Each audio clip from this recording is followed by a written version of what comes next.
All right, guys, so we're back to the Think Alpha Project, and I'm here with Ashanti, fellow nurse, and survivor. I'd love for, well, first off, how do you say your full name? Ashanti Daniel. Did you want my middle name I feel dumb as hell. I feel dumb as hell. Why? Anyways. It's actually Ashanti Nairobi Daniel, but hey. Oh, Nairobi. Like Kenya. Awesome. I love that. African American. I know, right? I know. Yeah. Well, it's all good. It's all good. So, thank you actually for being here. Like, thank you for having me because we're at your place. Right. And I saw your Instagram and I was just really excited. I spent like 15 minutes. It's funny because I had a bunch of stuff to do, but I just ran into your Instagram because I think you commented on something on my Cedars outfit. I did. Yeah, you commented on it, and then I was like, "Oh, who's this?" So I go to a few photos, and then I was like, "Wow." So I even went like a year and a half back, and I saw like where you were and how you were. And we get a chance now to talk about your story. Okay. So thanks for that honor. It's a huge honor. Appreciate that. Thank you. Okay, so let's talk about what, well, first off, your career. You're a nurse. Right. And then your specialty. What's your specialty? NICU, which for those people who are not in medicine, it's neonatal intensive care unit. So I was responsible for the tiniest angels, those ones that burst on the scene before they were due. So the preemies and also babies that were born that were born critically ill. And also I took care of babies that were born with heart problems. So we call those congenital cardiac babies. Wow. Yeah. And you've done that. You did it at Cedars. I did. For quite some time. For 8 years. 8 years. You got me beat. Yeah, you got me beat. I had been at Cedars 15 years, but NICU was 8 of those years. Right. And you weren't just working you weren't successful as a nurse. You were also really into fitness. Right. Were you teaching? No, I wasn't teaching. You didn't want to? You know what's interesting? Several people had asked me, like, you should start teaching. And I was always like, maybe, I'm just not ready yet. And then I never got the opportunity. Yeah. Oh, that's all good. But yeah, we'll post a few photos. But okay. You were really big into fitness. I was. You want to talk about that? Yes. So fitness was a lifestyle for me. I know a lot of people think or thought that I was into fitness because of the aesthetic benefits, but I wasn't. I was actually into fitness because I genuinely loved it. My body craved the endorphins. And I was happy, it helped for my mental health, my physical health, because, as a nurse, our job is very stressful, as you know. So fitness was a way for me to have a positive outlet. So, yeah. Yeah. So and I like to do a lot of things in fitness. I liked high intensity interval training. That was probably at the top of my list of my favorites. I was never a runner. I'm asthmatic, so running was never my thing. Yeah, I'm cool off running. In my next life, when I get some better lungs, I might be a sprinter. But I also liked aerial. That was one of my other very, very faves. Cool. And so, yeah, fitness was a lifestyle. And it benefits you on so many levels. Right. It's not just, I think looking good, quote unquote, was just an added bonus. That wasn't what I was in it for. So. And also you are a mom. Yes. I am 2 kids. Yes. I have a 20-year-old daughter that's in college at Penn State. She's a junior. I'm very proud of her. Penn State mom. Yes, I am a Penn State mom. We are, for those Penn Staters that are really watching this. Oh my God. So she was a competitive cheerleader for almost 10 years. So I spent my life as a cheer mom and loved it and miss it very dearly. Yeah. But your kids have to grow up. And then I have a 12-year-old son that's a very excellent baseball player. And he's been playing baseball since he was 5, so it's been a long time. Wow. So, and he loves it, lives for it, and so I'm a baseball mom, but I'm not able to be, present at his games as much as I used to be before I got sick. So let's talk about why that is. So you, out of nowhere, came Like you were just living your life, and out of nowhere came an illness. Right. What's the name of the illness? It's called myalgic encephalomyelitis, which is a mouthful. However, some people may know it as chronic fatigue syndrome because that's what it's commonly known as. However, I choose not to use chronic fatigue syndrome because I feel like it trivializes the severity of this illness. And it's not just about fatigue. Like that's laughable. It's not. There's so many other symptoms and issues that come along with the illness. It literally ruins your life. It's devastating and debilitating. So I choose to use the term myalgic encephalomyelitis because that's more accurate to me. And then the shorten is ME, right? The acronym ME. ME. And that's what you have on your shirt. Yes, it is. It says, I'm an ME warrior. It's not for the weak, which is very true. It's not for the weak. Right. Every day is a battle. Wow. So tell me about the story. Like how did it all come to happen? Okay, so I was going on with my healthy lifestyle, and nursing life. Right, it's crazy because I was the picture of health before I got sick. So it's unbelievable even to this day that I would be sick. I'm a person who's never been drunk in my life. I've never smoked in my life. I've never tried illicit drugs. I ate healthy always. I worked out rigorously. So I lived a really good, healthy lifestyle. So one day I got sick with respiratory symptoms, but I have a history of asthma. So naturally you would expect that if you get a virus or some sort of illness, it attacks our lungs because our lungs are weaker. So that's not a surprise there. But I never got well. So for a long time, my pulmonologist was saying, oh, it's just a really bad asthma attack. You just need time to recover. But early on, I would say my second hospitalization, because I was in and out the hospital, but my second hospitalization, I knew that there was something more serious. I knew that it was not asthma. I just didn't know what it was, of course. And you're a nurse. You get it. I'm a nurse. Yeah, and you've had asthma forever. So. Yes, I had asthma since I was a kid. I hadn't been hospitalized for asthma in 20 years. So, and I was working out vigorously. I wasn't doing just yoga, which yoga is great. I love yoga, but it's low impact for your lungs. I was doing high intensity stuff that really puts a strain on your lungs. And I was fine. Very well controlled. I was only using my inhaler prior to workout. That's it. Other than that, I never needed my inhaler. So it didn't make sense that I could get so sick and be so debilitated just from an asthma attack. I'm no, this is something else. And I'm young. I'm not a 75-year-old patient. I have no comorbidities, which means, I had no other illnesses, no high blood pressure, no diabetes, nothing else, no heart problems, none of that, that would make my recovery more difficult. And I had been so healthy. So my body was in the best shape, that it had been basically in my adult life. So it didn't make sense that I could be this sick and they're treating me with lots of steroids, which is standard for asthmatics whose lungs won't cooperate.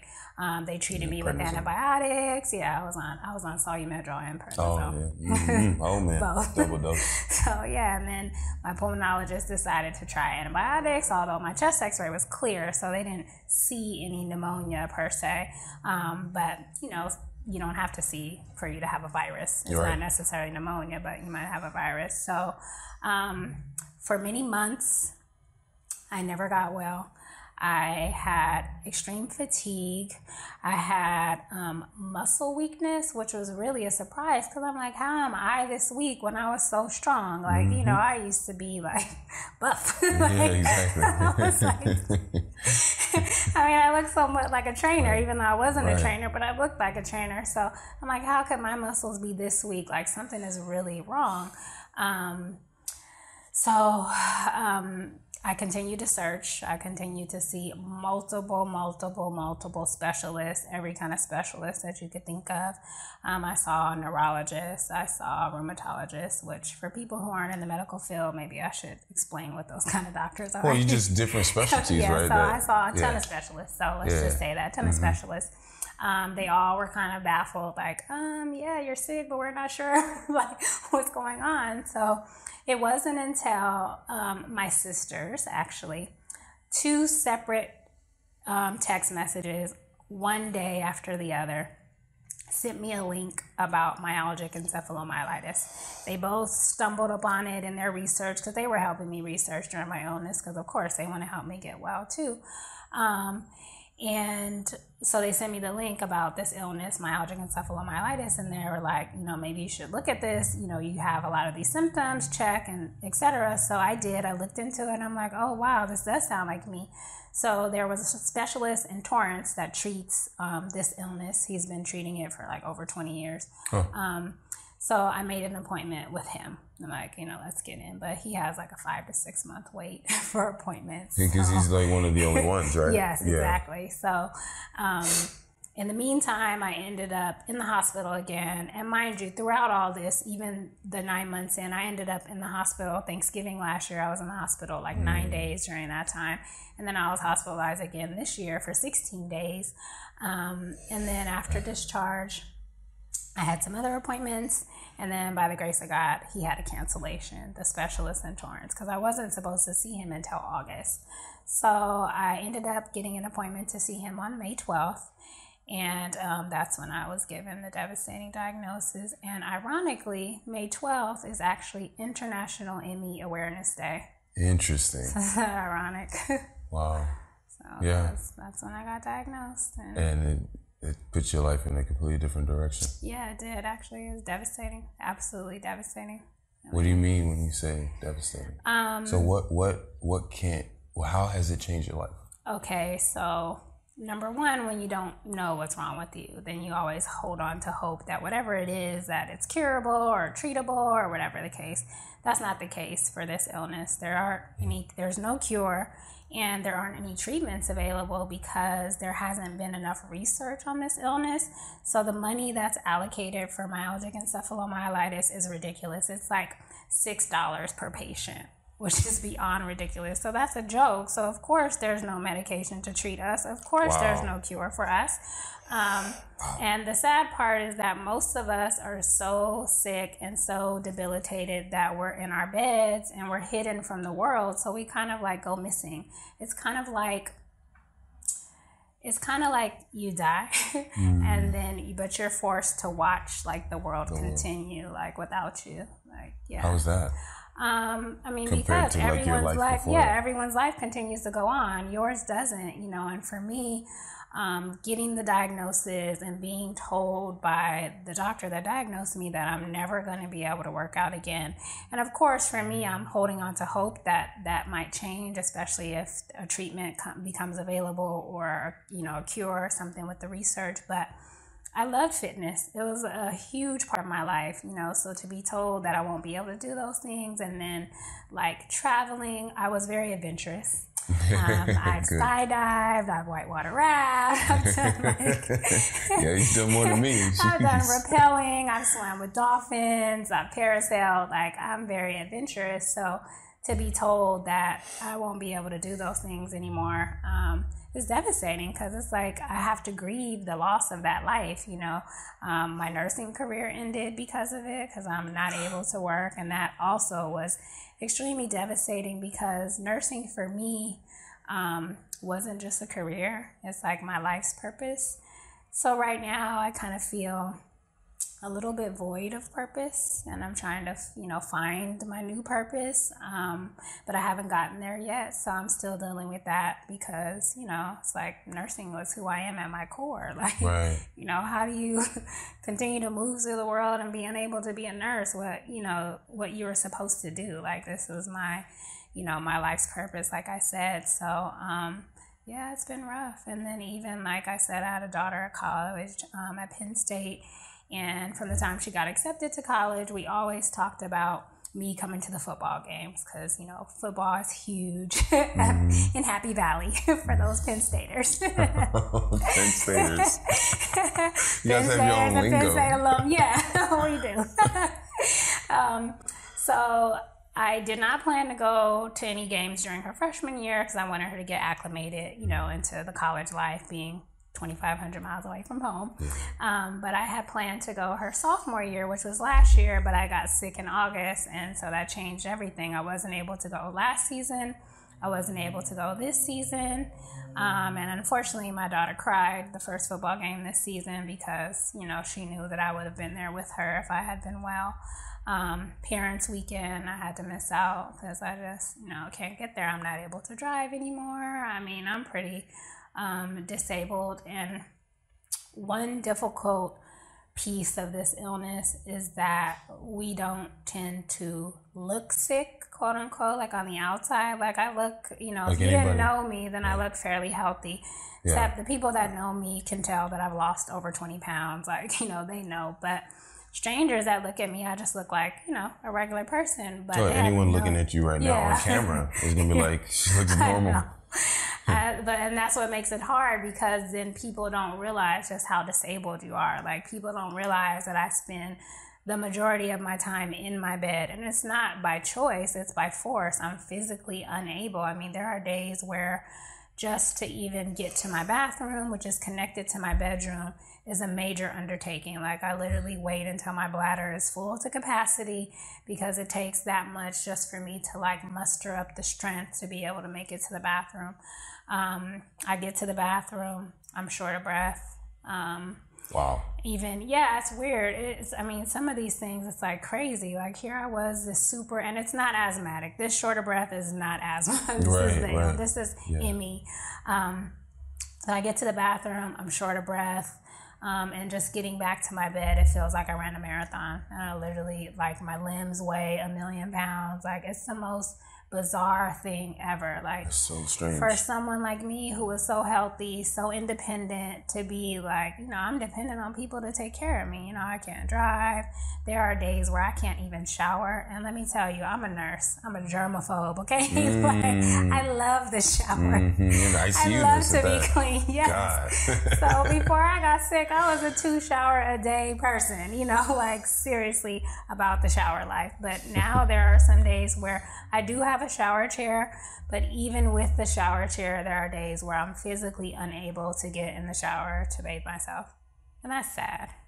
That's like, it's, you know, but looking at me, you would never know. You would think like, oh, she looks fine. She's healthy. And so even when I'm outside of my house, like for doctor's appointments, you know, people see me in a wheelchair and they're wondering like, oh, you hurt your leg or what? No, I'm like chronically ill. Like, you know, people don't understand. Like, oh, but you look so beautiful and healthy. I'm like, oh, I'm not.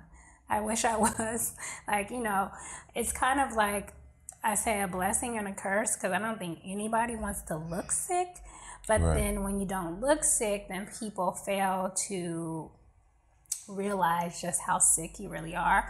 But I'm like, thank God you guys can't see what's going on inside my body, because if you would, you would run for your lives, because you would be so horrified. So and what people fail to realize also, like, even people who have cancer, they don't typically look sick until they're terminally ill, you know, going on hospice or whatever, except for, of course, if they're bald, then you know. But if their hair is covered, you don't see that, then you wouldn't necessarily know that they're sick either. People with AIDS, I mean, there's a lot of people living with illnesses that you don't necessarily look sick.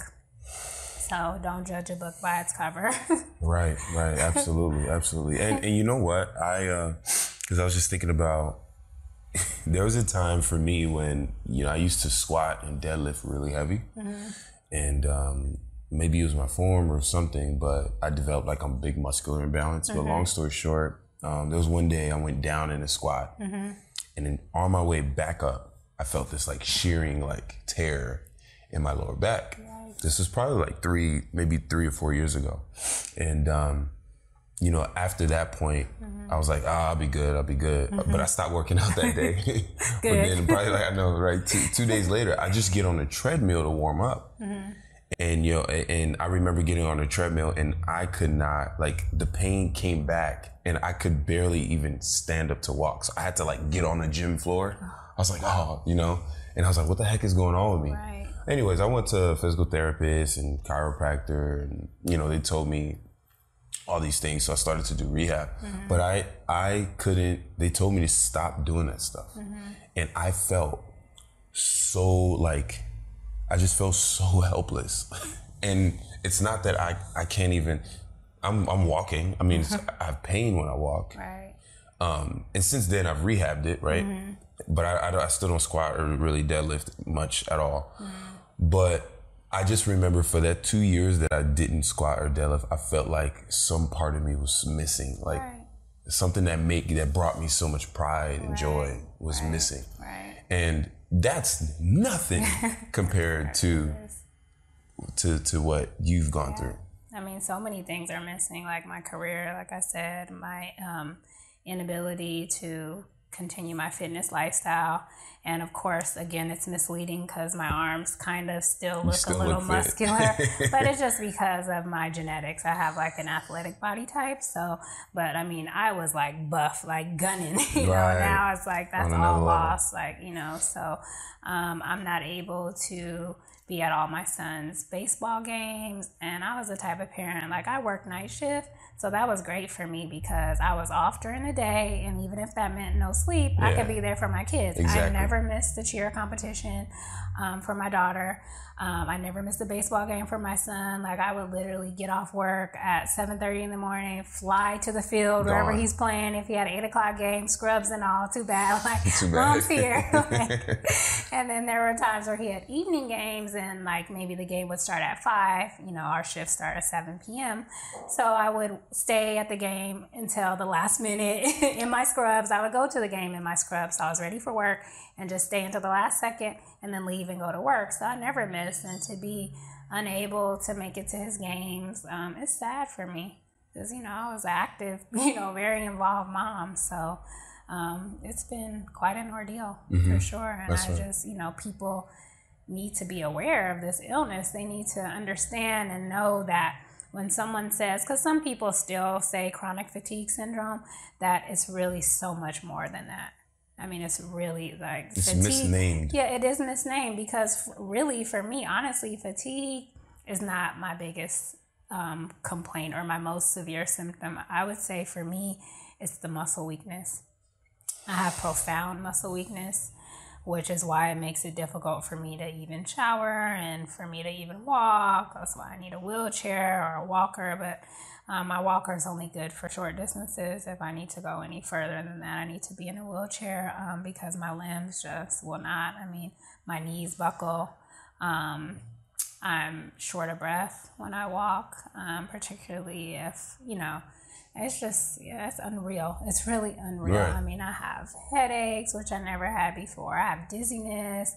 I lose my balance frequently. I get bruises that I have no idea where they came from.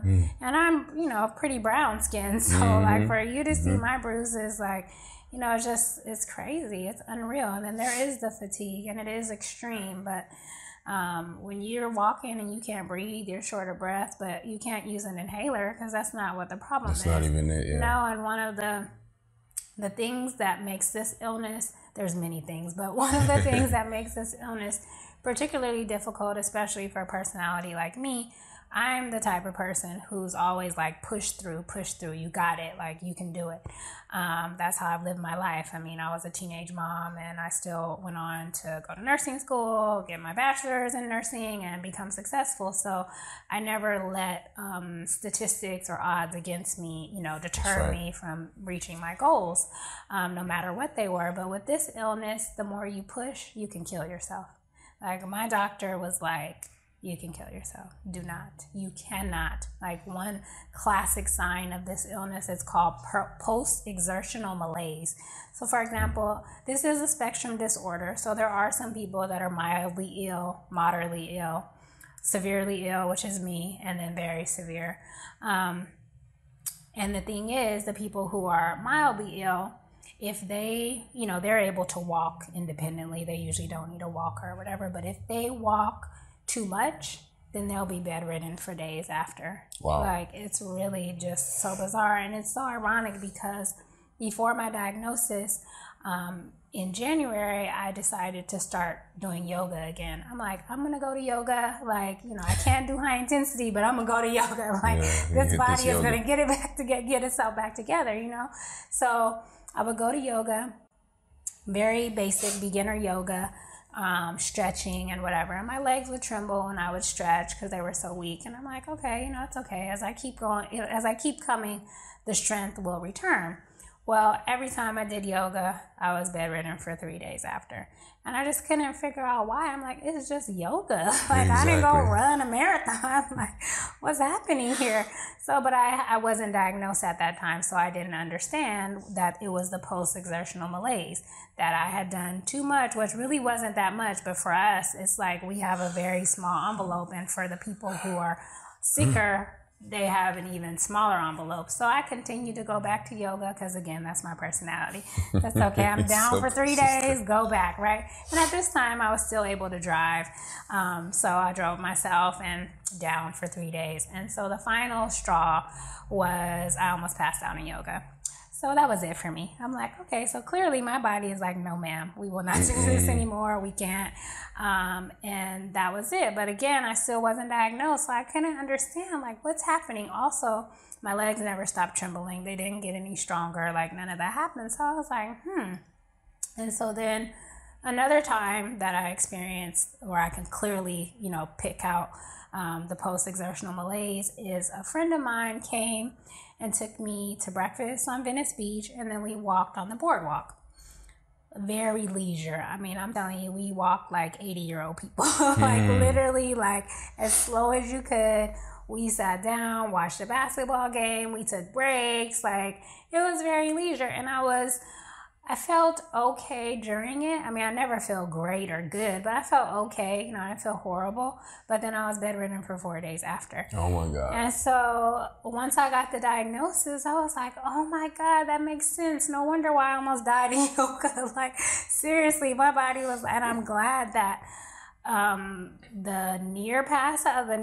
syncope is what we call, but I'm glad that I didn't actually pass out, because who knows what would have really happened after that. Because once you've pushed yourself to that level, then, there might be potentially no coming back. I mean, there's people who are so sick with this illness that they're not able to eat.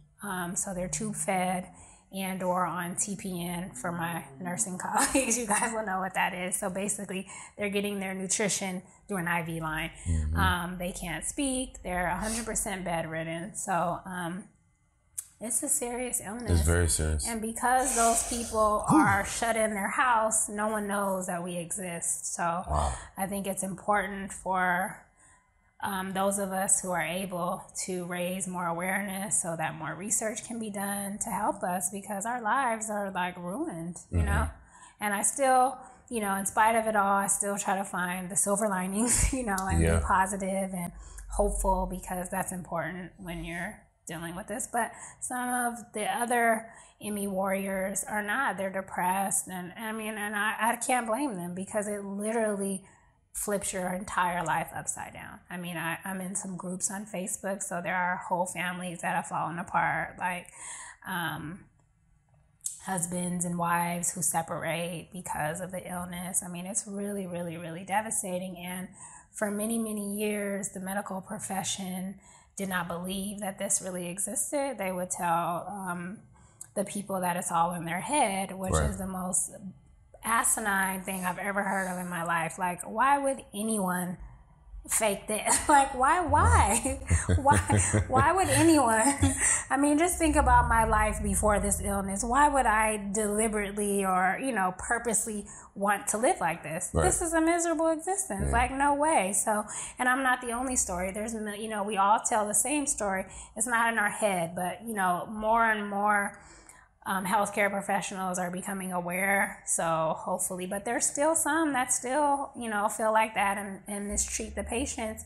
And it really is to our detriment when you don't take our illness serious, because it attacks every system in your body. It attacks your central nervous system, your brain. For me, my cognitive ability is affected. My memory. You started off as you were a super brainiac. Yes. I was really smart. So my memory, I used to have like a photographic memory. Now my memory is not what it used to be. My ability to focus and concentrate isn't there. My ability to like read and comprehend isn't there anymore. So it literally attacks everything: your endocrine system, your respiratory system, your cardiac system, your digestive system, your musculoskeletal. I mean, everything. Wow. Yeah. So what now? You're doing your part in raising awareness. this shirt is a part of that, right? Yes. So what organizations, because I saw one of your posts where you were out somewhere. I was. And you took a photo with a backdrop. What was that? So that was a documentary called Unrest, and it was directed by a woman, Jennifer Brea, who is also an Emmy warrior. It is a brilliantly done documentary, and I've tried to encourage everyone I know to watch it because it helps people get a glimpse into what life with this illness is like, because people still don't really know. And I post as much as I can, but you know, on the days where I'm completely bedridden and I can barely lift my head to eat, I'm not recording myself, I'm not writing posts. And even for me, like, because of the cognitive effects of this illness, it's difficult for me to write posts. So if I write one, it takes days, or I need help, or, you know, it's just a major undertaking. So of course, on my worst days, I'm not able to, I can't, you know, it's just not possible. But what Jen Brea did was she recorded herself video, not audio. I mean, she wasn't, you know, she recorded what was happening instead of blogging or any of that. She recorded with her cell phone what was happening to her. And actually, as a result of her recording, that was the first time that doctors actually took her serious about what was going on when they saw like what happened to her, because she would explain it at the doctor's office, and then they were dismissive to her. But yeah, Unrest is definitely a must-see. It gives everyone a glimpse into what life with ME is like. Jennifer Brea, like I said, she did a brilliant job. She directed it primarily from her bed. She was mostly bedridden during... She directed it from her bed. Yes, she's amazing. And her husband is in the story with her. He's her caregiver, and it's just a remarkable story. It's a remarkable story, and it just helps people to, you know, understand what this is like, so that you know that it's not just about fatigue. When fatigue, like if I was only fatigued, I would be at work. Like that's no big deal. Like, you know, I have a history of thyroid disease and I have no thyroid gland, so I've experienced fatigue, no big deal. Oh no, this is fatigue on a level that you can't even imagine. Yes, you can't even. This fatigue is worse than the days that I've gone over 24 hours without sleep. As a nurse, sometimes that happens. Nurse and a mom, like, get off work, gotta go take care of kids, and that's it. Yeah. So, but yeah, so, and it also affects our sleep. So, it's difficult for me to fall asleep. It's difficult for me to stay asleep, often wake up during the night. And then sometimes I only sleep 2 hours, sometimes I sleep 4, sometimes I might sleep 6, but it doesn't even matter the number. Like, we never wake up feeling refreshed. We always feel like we didn't get sleep. So, wow. Yeah. So where do we find Unrest? Unrest is available on iTunes. It's available on Amazon Video. It's available on Vimeo on demand, and it's also available on Google Play. Man, Netflix needs to pick that up though. They do. Maybe they will eventually. And I think DVDs are available, but I'm not sure where you can buy the DVDs. But you can just Google Unrest, and they have a website. And they have a website. And then there's a hashtag that we used, Time for Unrest, to raise awareness. Because there's some families where there's a mom and daughter who are sick. There are some families where there's a grandma, mom, and daughter that are sick. So the illness is still poorly understood, which is why we need more research. But there seems to potentially be some sort of genetic predisposition, but they're just not sure of everything. But yeah. Got it. Yeah. No, we'll put all the links for where to find it. And we do show notes. Okay. So it's like a cliff notes of this episode. And awesome. You can read it. Yeah. Oh, okay, great. So we'll have all the links for that for people to see. Okay, so I'll get you the links then. Yeah. Oh, don't worry, we got you. We'll find it. We'll get there. Yeah, it's on the internet. Yeah, it's already out there. So I wanted to talk about like because what I'm also especially impressed by is your attitude towards having all this happen from where the life you lived to where you are now, but you've chosen to maintain a specific attitude about all this, and it's hard. I can see this hard day by day. It is. But like just so people can understand, you know, we're starting to learn the effect that it's having on you.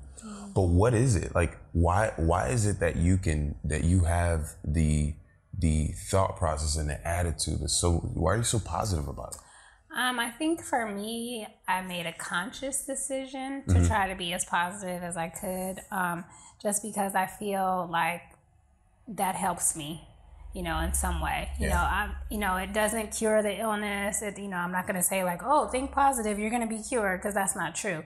However, I think that if you're able to frame it in a way that you look for the silver linings, you see the blessings in it, and try not to focus on all the negatives. You know, I try not to focus on everything that this illness has taken away from me, and I try to focus on everything I still have left.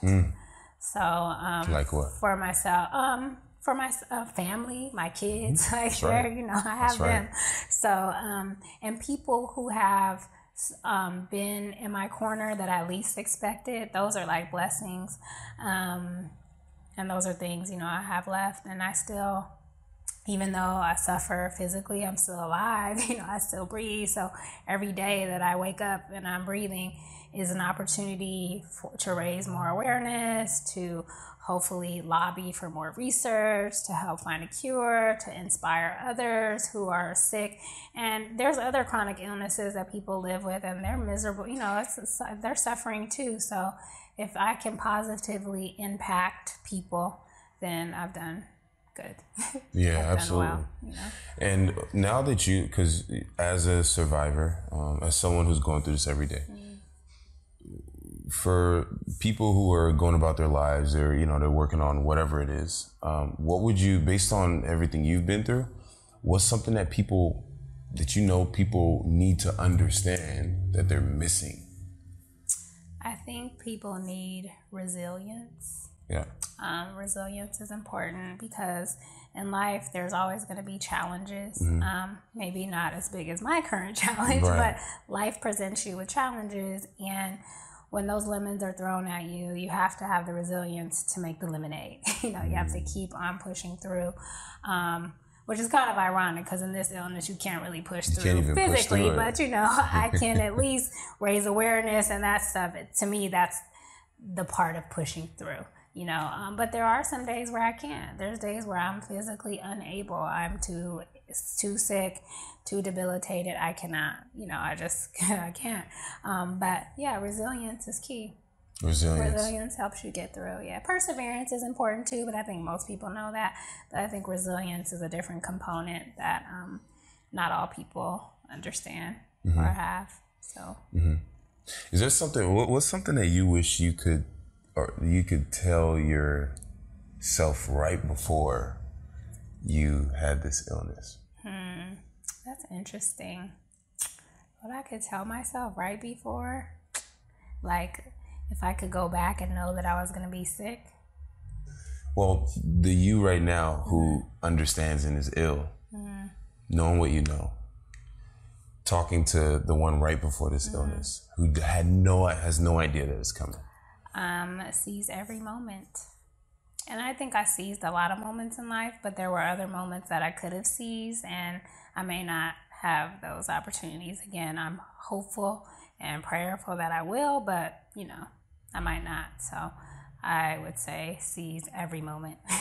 Life is short. Life is short. Yeah, and you just never know which way life is going to, you know, take you. I am, you know, one of the things that I do have are the memories of all my adventures, my travels, and all of that. You know, the times where I was a cheer mom and baseball mom and all those things. So I have those, and, you know, lots of pictures, and so, you know, those can't be taken away. Right. So okay, so seize the moment. So I have an issue where I work all the time. I tend to be a bit of a workaholic. So you telling me I need to seize the moment? You do. Yeah. Yes, life is short. You just never know. I never in a billion years would have imagined that this would become my life.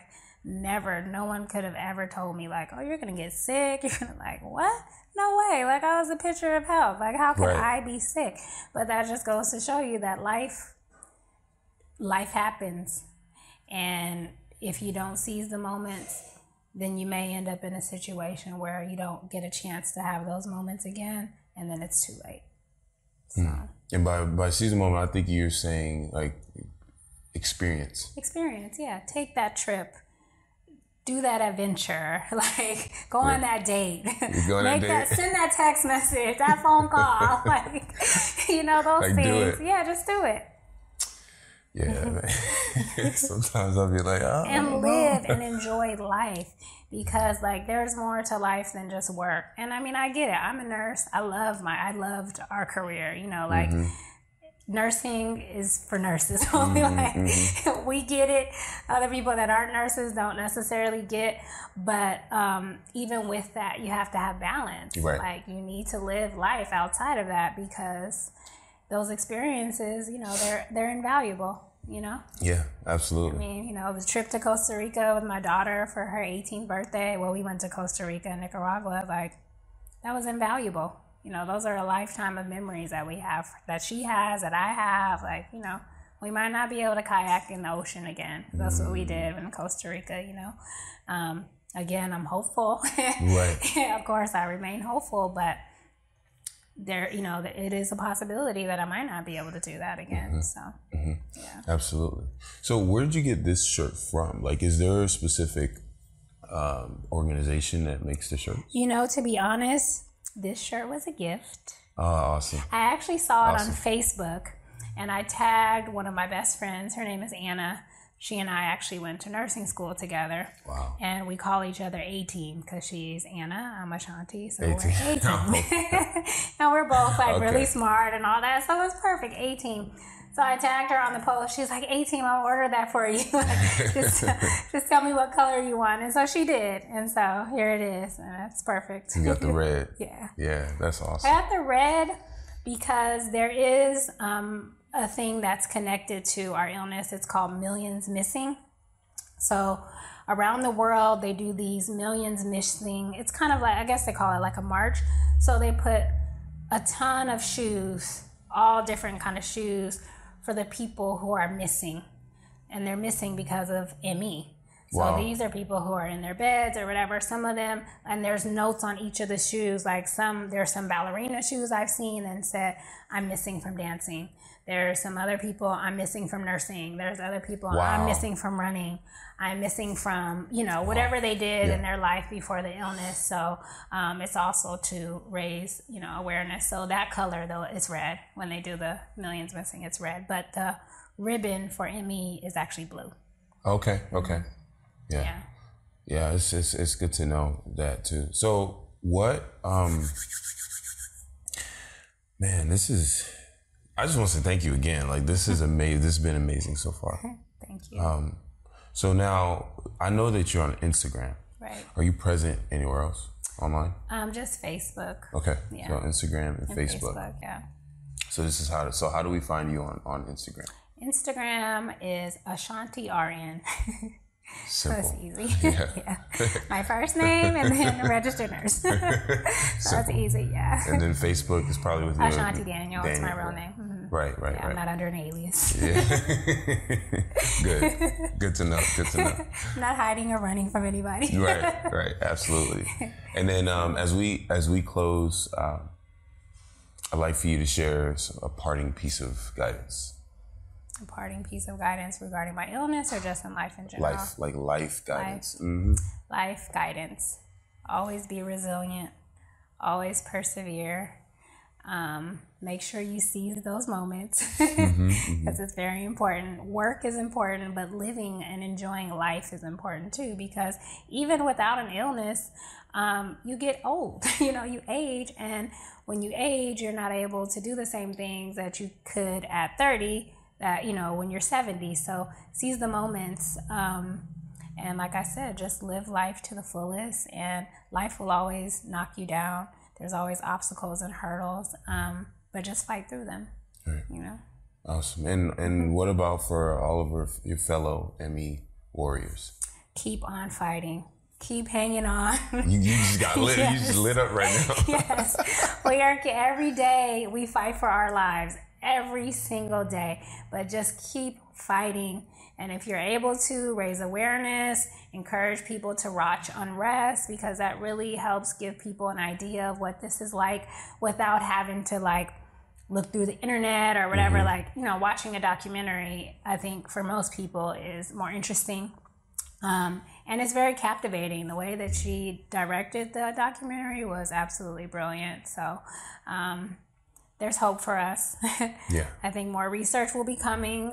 Jen is doing a remarkable job of raising awareness. She's been all over the world with the documentary, so it's been seen in multiple places in the world. She's in a lot of interviews, so she's one of the spearheads. And she actually, with the director, with the documentary, encouraged me to start sharing my story, because for a while I didn't want to share. I mean, I told people that I was sick, but I didn't want to talk about what I was sick with, just because of all the negativity that came with this illness in the past, you know, and people not believing you, etc. But everyone who knows me, fortunately, I was one of the very few that was believed from the beginning, but I know that's not everybody's story. So I still want to raise awareness and make sure that people know that no one fakes this. Why would you want to do that? Like, this is not in anyone's head. Like, it's not a game. This is real. This is legit. Like, and some people, they've had really, really devastating experiences with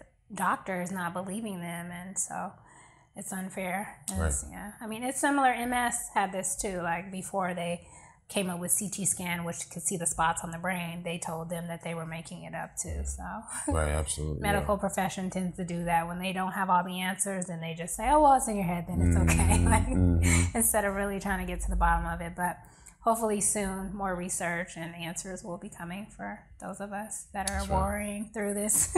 Going through it. Well, yeah, I want to acknowledge you. I want to acknowledge you for being as strong as you are. I could feel it. I hadn't even met you in person yet, but I could feel it through your words and your photos, even on Instagram. You know, that's how we connected. But your strength is what I believe is inspiring, and it brings your story brings a lot of perspective, you know, for a lot of people. It's like, I mean, people going through stuff, but look, you know, someone like you who's here, going through what you've gone through. But, fighting every day for my life. But I still see you laughing, you're joking, you have humor, but it's because you choose to. Right. Absolutely. Right. So just thank you for that. You're welcome. Yeah. Thank you. And thank you very much for this. This has been great.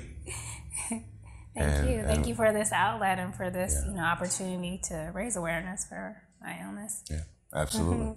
Absolutely. Done deal. And